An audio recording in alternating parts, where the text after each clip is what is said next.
नमस्कार साथियों। पिछली क्लास में हमने करा था डिटर्मिनेंट्स के बारे में। उसको कैसे सॉल्व कर सकते हैं, कैसे उसको जो है क्या, और मतलब क्या रोल है उसका, ठीक है, और उसको सॉल्व कैसे कर सकते हैं। आज हम बहुत ठोस कॉन्क्रीट टॉपिक को डिस्कस करेंगे उसका, which is 4.7 applications of determinants and matrices. So this is 4.7 application of determinants and matrices. तो इसमें क्या है, ये एक्चुअली थ्योरेटिकल पर्सपेक्टिव में सबसे बाद में टॉपिक आता है, लेकिन लाइफ में ये सबसे पहले आता है। क्योंकि आप कोई भी चीज क्यों पढ़ रहे हैं और क्या उसको पढ़ने की जरूरत है, या बेकार में इतनी मेहनत कर रहे हैं। खासतौर से इंजीनियरिंग वाले जो लोग, इंजीनियरिंग, मेडिकल और जो ऐसे प्रोफेशनल कोर्स हैं जिनके लिए बहुत भीड़ तैयार हो रही है, और उसको कर करके लोग फिर कुछ और प्रोफेशन करते हैं। तो समझने वाली बात यह है कि हम जो कर रहे हैं वो हमारे लिए कितना सही है। वो हो सकता है दूसरे के लिए बहुत अच्छा हो, आप कोई प्रोफेशन, डॉक्टर, इंजीनियर, तो आप ये मत देखिए कि मुझे भी वही करना है। अब जैसे यही सोचिए, एप्लीकेशन की जो मैं बात कर रहा हूँ, आपकी लाइफ स्टार्ट हुई बर्थ से और आप आगे बढ़े। आपकी लाइफ में कोई एक प्रॉब्लम आई, आपने उसको सॉल्व किया, फिर दूसरी आई, फिर उसको सॉल्व किया, लेकिन कुछ एक प्रॉब्लम्स ऐसी होंगी जो आप अच्छे से सॉल्व कर पा रहे होंगे और लोगों के मुकाबले। जैसे वो सोशल हो सकती है, पॉलिटिकल होती है, मैथमेटिकल हो सकती है, या किसी भी डोमेन की हो सकती है। वो धीरे धीरे समझ में आने लगेगा। तो इसी तरीके से अगर मैथमेटिकल प्रॉब्लम आप सॉल्व कर पा रहे हैं, तो जैसे सपोज आपके सामने कोई प्रॉब्लम आई मैथमेटिकल, उसने लीनियर इक्वेशंस किया, कोई सॉल्यूशन किया, उसने उसको आपने इक्वेशन में कन्वर्ट किया और ऐसे सॉल्व कर लिया। तो पहले problem I, it means application life में पहले आती है। लेकिन हमको यहाँ पे क्या समझाया जाता है पहले कि भाई ऐसे ऐसे ये मेथड है, अब इसकी एप्लीकेशन आप कीजिए। लेकिन आप जब चैप्टर पढ़ेंगे तो इंट्रोडक्शन में कुछ लाइनें शुरुआत में लिखी जाती हैं, उसको जरूर पढ़िए मैथमेटिक्स में, कि ये हम पढ़ क्यों रहे हैं और इसका क्या यूज है, वो वहां से समझ में आएगा। लेकिन फिर जब सॉल्यूशन की बात होती है, एक सिस्टमैटिक सॉल्यूशन की, तो उसको आप शुरुआत से शुरू करते हैं कि भाई ऐसे ऐसे चल के, और आप अब ऐसे अप्लाई कर सकते हैं। जब आपके पास सारे टूल्स होंगे तब आप मैदान में उतर के चीज अप्लाई कर सकते हैं। तो एक्चुअली एप्लीकेशन टॉपिक बाद में है, क्योंकि जब आपको सारे टूल दे दिए तब आप उसको अप्लाई कीजिए। लेकिन उसका सिग्निफिकेंस चैप्टर को शुरुआत में ही बताया जाता है। तो लाइफ में भी एप्लीकेशन पहले आती है, तब हम उसको सॉल्व करने के बारे में जब सोचते हैं, तब ये मेथड, मैथमेटिक्स और मैट्रिक्स और डिटर्मिनेंट हमारी एग्जिस्टेंस में आते हैं। पीछे लोगों ने सॉल्व किए हैं, उनको ले सकते हैं। नए मेथड भी डेवलप होते हैं, हर बार नई नॉलेज हर दिन कंस्ट्रक्ट हो रही है, वो आने वाले लोग पढ़ेंगे उसको। तो कैसे चीजों को सॉल्व, तो बेसिक जो कॉन्सेप्ट है प्रॉब्लम और solution with respect to life, specially कि आपकी लाइफ में उसका क्या सिग्निफिकेंस है, इसको जरूर समझिए। चाहे वो एजुकेशन है, चाहे वो मैथमेटिक्स है, चाहे इवन डिटर्मिनेंट है। जैसे आज हम स्टार्ट करेंगे, एक आध एप्लीकेशन रियल लाइफ से भी लेंगे। जैसे स्टार्ट करते हैं, इसमें है एप्लीकेशन में जनरली ये, जब आपने पूरी मैट्रिक्स डिटर्मिनेंट पढ़ी है, ये लीनियर इक्वेशंस को सॉल्व करने के लिए ज्यादा यूज होती है। तो इसमें एप्लीकेशन सिलेबस में वही दी हुई है कि solution of linear equations using inverse of matrix. ये एक सब हेडिंग है, इसको लिखना है solution of linear equation using inverse. ठीक है, तो इस आपको पीछे तीसरे और चौथे चैप्टर में जो भी कुछ पढ़ाया जा रहा था मैट्रिक्स और डिटर्मिनेंट, वो इनवर्स के सिखाने के लिए, उसकी हेल्प से आप जो प्रॉब्लम सॉल्व कर सकते हैं उसके लिए सिखाया जा रहा था। इसी तरीके से रिलेशन फंक्शंस, वो मैंने पहले बताया, अभी मर्ज करना ठीक नहीं है। तो हर चीज का लाइफ में एक रोल है, इसलिए वो बताई जाती है। इसलिए एजुकेशन बिल्कुल भी उससे अलग नहीं है। तो आज हम इसीलिए, ये बहुत इंपॉर्टेंट टॉपिक है, क्योंकि ये आपको डायरेक्ट कॉन्क्रीट दिखाता है कि भाई ये प्रॉब्लम रही और ये हमने सॉल्व करी, ये हमारे अब मैथमेटिक्स का डिटरमिनेंट का ये रोल है। जो आप बहुत साधारण भाषा में समझ सकते हैं कि भाई जो हम पढ़ रहे हैं उसका कुछ फायदा है कि नहीं है। तो एप्लीकेशन से स्टार्ट करते हैं। कुछ एक क्वेश्चंस मैं ले लेता हूँ जो इसमें हैं, बाकी अपने हिसाब से हम और देख लेंगे बुक के जो क्वेश्चंस हैं। जैसे सपोज हमारे पास पहले से एक प्रॉब्लम सोचते हैं, ठीक है, इसी बारे में। जैसे मेरे पास दो नंबर्स हैं, ऐसे ही ले लेते हैं। दो नंबर्स हैं जिनको जोड़ के, दो नंबर्स हैं तो एक को मैंने x मान लिया, दो नंबर्स हैं हमारे पास, तो x को मैंने x मान लिया और दूसरे को y मान लिया, ठीक है। इसको लग रहा है तो ये है मुद्दे की बात कि हमारे पास दो नंबर्स हैं, ठीक है, जिसमें से एक है x और दूसरा है y। दोनों को जोड़ के आता है 10 और दोनों को घटा के आता है 4। इस तरीके की आपको प्रॉब्लम जो है दी हुई है, ठीक है। दो नंबर्स हैं जिनको जोड़कर आता है 10 या 12, ले लो, कुछ भी ले लो, क्योंकि मैं ऐसे रैंडम एक प्रॉब्लम ले रहा हूं, और जिनको घटाने पर आता है, जिनका डिफरेंस है 4। तो यानी कि दो नंबर्स हो गए हमारे पास, ठीक है, x प्लस वाई, तो आ गया 12। ये दो नंबर हमने जोड़े, x प्लस वाई आ गया 12, और दोनों का डिफरेंस आ गया हमारे पास 4। अब जैसे ये क्वेश्चन है, अब इसको कोई भी वर्बली भी सॉल्व कर सकता है, ठीक है। जो मैथमेटिशियन नहीं भी है ना, वो भी सॉल्व कर देगा, सोचेगा, दिमाग लगाएगा, यार किस किस को जोड़ के 12 आता है। जैसे 5 और 7 है, ठीक है। अब 5 और 7 को घटाने पे क्या आता है, 2 आता है, तो ये दूसरे वाली कंडीशन फुलफिल नहीं हो रही है। ऐसे सोचेगा दूसरा कोई नंबर जिसको घटाने पे आता हो, तो उसके दिमाग में आएगा कि भाई 5 और 5 छोड़ो तो 3 ले लो, 12 के साथ 8 ले लो और 4 ले लो।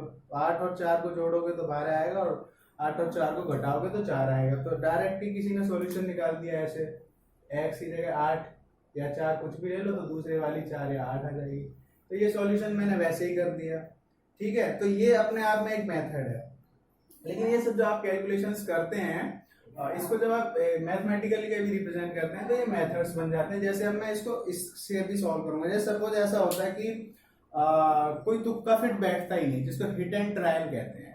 अब नहीं बैठता तो सॉल्व कैसे करते, तो उसके लिए फिर आप मेथड पे जाते हैं, क्योंकि सारी प्रॉब्लम वर्बली हो सकता है ना सॉल्व हो। तो ये थोड़ा सा ना भरोसेमंद है कि इसको अप्लाई करेंगे तो आंसर आएगा ही आएगा। दिमाग में बहुत सारे आंसर्स, नंबर इतने ज्यादा हैं, कॉम्बिनेशंस बनाते बनाते थक जाएंगे हम, तो उसमें चांसेस ये है कि हमें मेहनत बहुत करनी पड़ेगी, सॉल्यूशन इतना सा निकलेगा।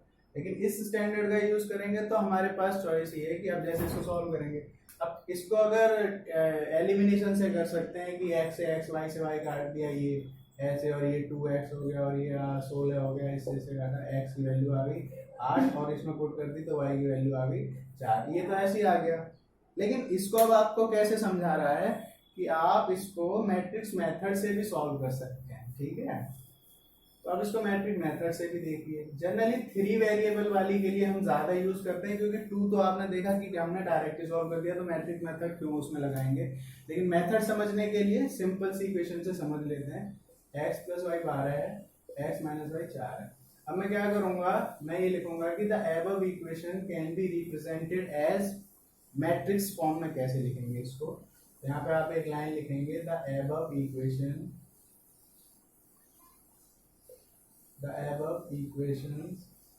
Can be represented as ax equal to b। मतलब मैंने इसको मैट्रिक्स में कन्वर्ट करा, जहां पे a क्या है वो मैट्रिक्स ले ली जो कोफिशिएंट वाली है, x और y के आगे आगे जो नंबर है, इसके आगे 1 है, इसके आगे 1 है, ऐसे ऐसे समझिए। ये 1 मैं इनकी बात कर रहा हूँ, जिसके आगे कुछ नहीं होता उसका। इसी सिमिलरली ये नीचे 1 और -1 है, ये -1 है। तो ये जो कोफिशिएंट्स आपने वेरिएबल्स के लिए, ये a मैट्रिक्स में हो गया, और x मैट्रिक्स होगी वेरिएबल वाली, जिसमें आप x और y लेंगे, और इसको b मैट्रिक्स कह रहा हूं, तो इन दोनों की गुणा करके सॉल्यूशन में आ रहा है हमारे पास। और वो क्या है, ऊपर आ रहा है 12 और नीचे आ रहा है 4। तो आप इसको अप्लाई करके देखना, इन सबको इसमें पुट करेंगे, जब आप इसकी गुणा इसमें करेंगे तो ये फिर से ऐसे ही बन जाएंगे।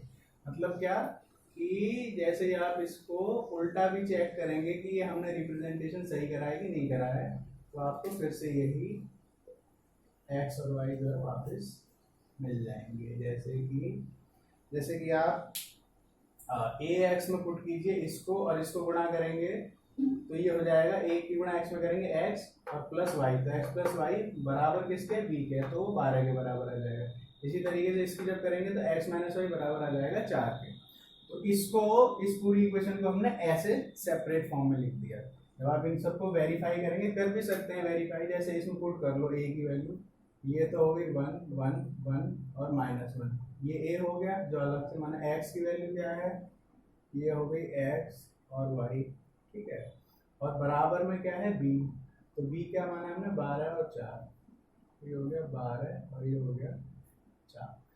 अब इसकी गुणा करो, इसकी इसमें करते हैं गुणा, तो पता ही है, इसकी इसमें करी x प्लस करते हैं, ऐसे चलते हैं पावर, ये हो गया y, ये पहली वाली इक्वेशन, और दूसरी इसकी इसमें करी तो x माइनस वाई, ये नीचे बनेगा। वैसे ये प्लस होगा लेकिन क्योंकि माइनस के मन से गुणा है तो प्लस माइनस का माइनस बाहर आ जाएगा, और ये बराबर है 12 और 4 के।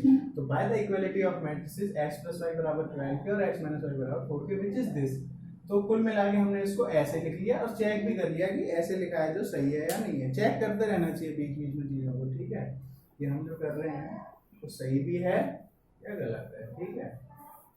तो अब क्या हो जाएगा, बस अब हमको क्या करना है, इसका एक मेथड होता है, इसका पूरा डेरिवेशन है कि x की वैल्यू हमको फाइंड करनी है। उसके लिए हमको पता होता है कि अगर हम a इनवर्स में b की गुणा कर दें तो आ जाएगा। इसको सिंपली ऐसे समझ लो, वैसे ऐसे समझना ठीक नहीं है, लेकिन फिर भी याद करने के लिए ऐसे समझ लो कि a इधर गया तो a इनवर्स बन गया। बेसिकली a इनवर्स की इधर गुणा करते हैं, a इनवर्स की इधर गुणा करते हैं, तो a से a इनवर्स कैंसिल होकर आइडेंटिटी मैट्रिक्स बना देता है, इधर का a इनवर्स रह जाता है। तो ये बनता है कि x की वैल्यू अगर आपको निकालनी है, क्योंकि हमको x की निकालनी है, अब हमारे पास ये तो वैल्यू गिवन है, तो वो ये कहता है कि अगर आपको x की वैल्यू निकालनी है तो आप a इनवर्स इंटू b कीजिए। और a इनवर्स कैसे निकालेंगे हम, जो हमने पीछे मेथड सीखा है डिटर्मिनेंट का। क्या सीखा है वो, हम उसको नाउ इसको सेपरेट फॉर्म में करेंगे, बोर्ड पर जगह कम है तो मैं थोड़ा थोड़ा अलग अलग कर देता हूँ। ए इनवर्स का फॉर्मूला हमने सीखा है कि 1 determinant of A into adjoint of A, ये पीछे की वीडियो में आप देख सकते हैं, ठीक है। तो डिटर्मिनेंट अब मैं बहुत शॉर्ट में इसको कर रहा हूँ क्योंकि ये सब पीछे बहुत अच्छे से समझाया है, एप्लीकेशन है, जगह कम है इसलिए। तो डायरेक्ट मैं डिटर्मिनेंट की वैल्यू लिख रहा हूँ, ठीक है। डिटर्मिनेंट की वैल्यू लिखेंगे तो इसकी गुणा इसमें, इसकी गुणा इसमें, एक की गुणा -1 में करेंगे तो माइनस का 1 आएगा, माइनस का 1 आएगा तो टोटल मिला के माइनस का 2 हो जाएगा, which is not equal to 0। तो इसका मतलब इसका सॉल्यूशन एग्जिस्ट करता है, कंसिस्टेंट है, ठीक है। उसके बाद मुझे एडजॉइंट चाहिए, मैं एडजॉइंट भी डायरेक्ट लिख रहा हूँ, ठीक है। आप सिंपलीफाई फॉर्म में पीछे की वीडियोस में देख सकते हैं कैसे निकालना है। a11 a12 लिख देता हूँ अलग से।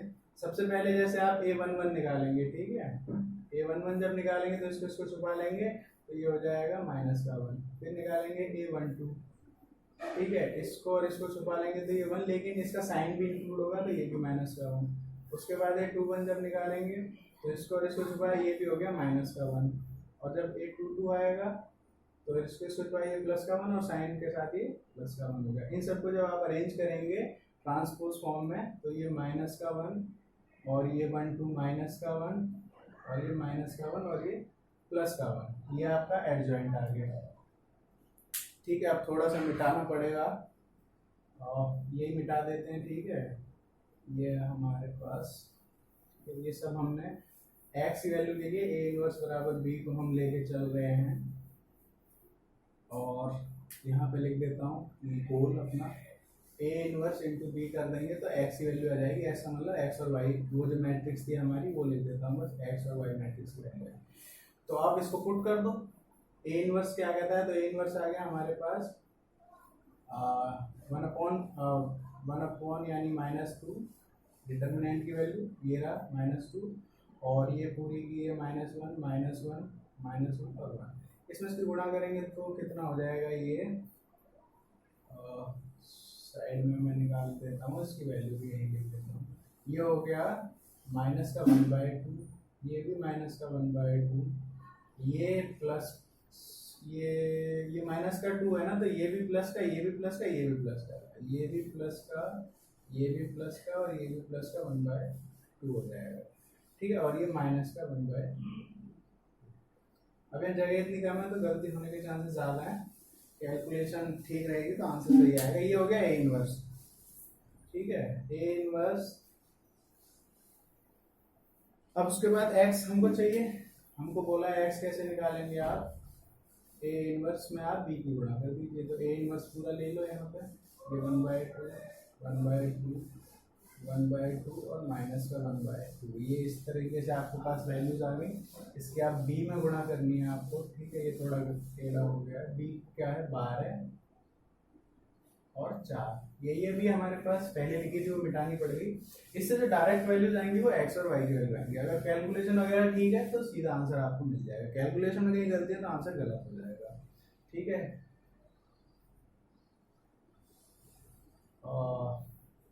इसकी गुणा जब आप इसमें करेंगे तो 1/2 की 12 में करेंगे तो 6 आएगा। ठीक है, और प्लस करेंगे 1/2 की जब 4 में करेंगे तो वो 2 आएगा। 6 और 2 ये हो जाएगा 8। थोड़ा शॉर्ट में चल रहा है मामला, लेकिन समझ लीजिए। 1/2 की जब 12 में गुणा करेंगे तो वो 6 हो जाएगा। माइनस के 1/2 की करेंगे तो माइनस का 2 हो जाएगा। तो 6 में से 2 गए तो वो बचेंगे 4। अब आप ध्यान से देखिए, ये बराबर एक्स की वैल्यू आ गई। तो एक्स बराबर किसके, 8 और 4 के। और एक्स मैट्रिक्स क्या थी, जिसमें एक्स और वाई थे। तो by the equality of matrix x बराबर 8 के और वाई बराबर 4 के। तो by the equality of matrix एक लाइन लिखेंगे, एक्स बराबर 8 और वाई बराबर 4। ये आपका जो सॉल्यूशन आएगा। तो ये लीनियर इक्वेशन को सॉल्व करने का मैट्रिक्स एक मेथड हो सकता है। ठीक है, आप चाहे कैसे भी सॉल्व कीजिए, लेकिन आप मैट्रिक्स से भी कर सकते हैं। अब 3x3 की जो मैट्रिक्स होती है ना, उसमें इसका बहुत यूज है। अब यहाँ जगह इतनी कम है, वरना मैं आपको एक एग्जांपल करा देता, क्योंकि 2/2 में इतनी जगह गिर रही है। तो वो तो आप खुद प्रैक्टिस कीजिएगा, और उसमें कोई डाउट है तो पूछ लेना। मैं एक एग्जांपल 2x2 का ही और करा देता हूँ, जिससे आपको थोड़ा और अंडरस्टैंड हो जाएगा और आप उसको इजीली कर पाएंगे। लेकिन देखिए, एप्लीकेशन का मेन मोटिव जो होता है उसको जरूर समझिए। एप्लीकेशन जब तक आपको किसी नॉलेज की नहीं पता तो वो नॉलेज वेस्ट है।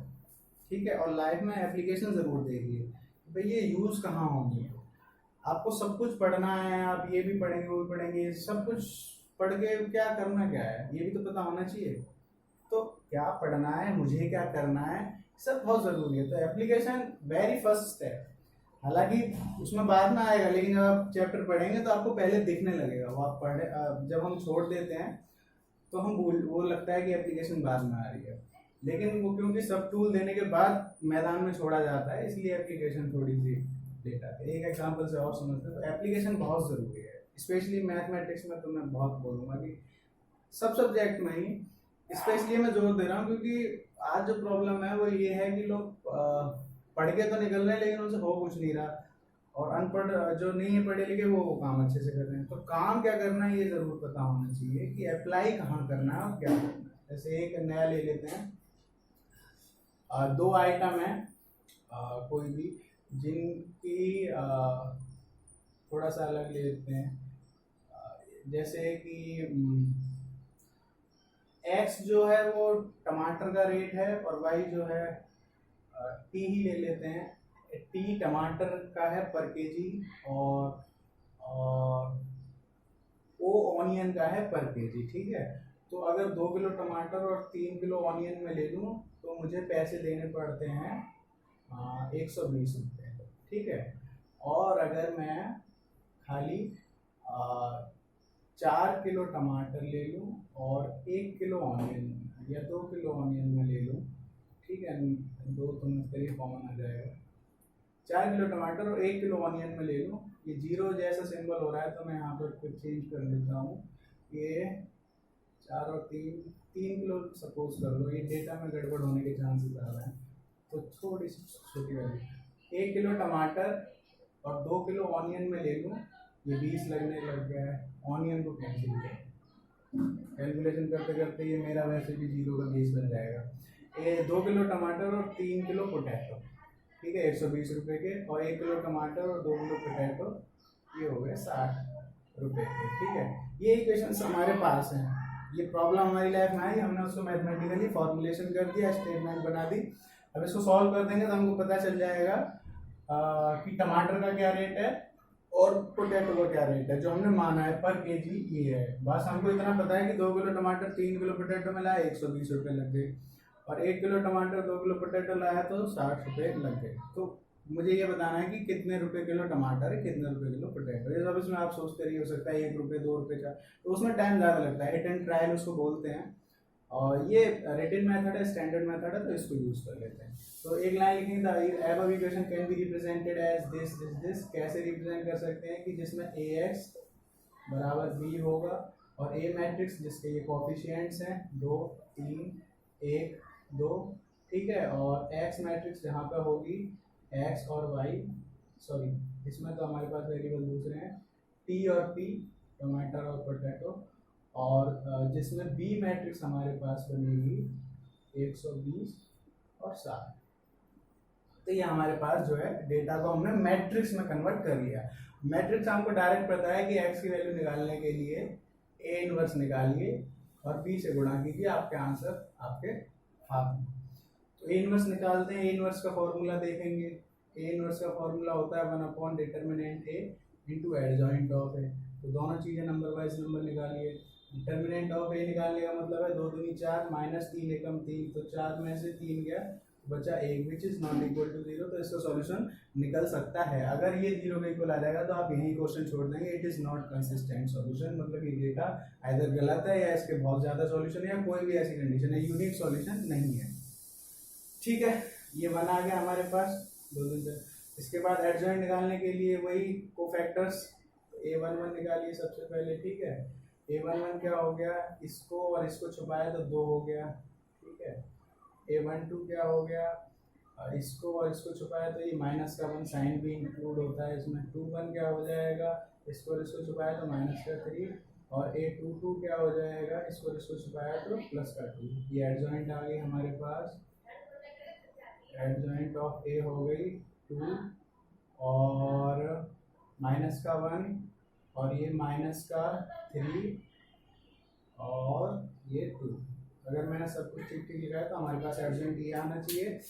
अब मैं इसको सबको मिटा रहा हूँ, ठीक है, क्योंकि जगह बहुत कम है यहाँ पर। अब हमको क्या करना है, इन्वर्स निकालना है, ठीक है। तो इन्वर्स भी डायरेक्ट इधर ही निकाल लेता हूँ। इन्वर्स का मतलब है 1 से आप डिवाइड कीजिए तो देखो शॉर्ट में समझ लो 1 से कोई फर्क नहीं पड़ेगा, वही रहेगी मैट्रिक्स। तो ये ए इनवर्स आ गया, ठीक है। ए इनवर्स की आप एक्स की वैल्यू के लिए आप नाउ ये सब वर्डिंग ये जो है मैं बहुत रफली सॉल्व कर रहा हूँ, और सिस्टमेटिक सॉल्व करेंगे तो बुक की लैंग्वेज का यूज़ करेंगे। कुछ सिंबल्स हैं, कुछ जो भी यूज़ हम करते हैं नाउ और देयरफॉर, ये सब भी आपको देखने हैं, ठीक है, लिखते हुए। तो एक्स बराबर ए इनवर्स इंटू बी, तो ए इनवर्स की वैल्यू है 2 -3 -1 और 2, और इसकी बी में गुणा कर लीजिए 120 और 60 में, तो गुणा भी डायरेक्ट कर लो। 20 ये 240 हो गया, फिर इसकी इसमें करोगे तो ये 6 18 180, तो 240 में से 180 है तो सही 60 बचे। तो यहाँ पर हमारे पास पहली वैल्यू आ गई 60, और दूसरी माइनस का 120 हो जाएगा और प्लस का 6 दूनी 120। ये कुछ गड़बड़ सा लग रहा है, चलो जो भी है, ये 0 आ गया। तो इस हिसाब से पोटैटो का रेट तो 0 रुपये पर केजी आ रहा है, लेकिन इसमें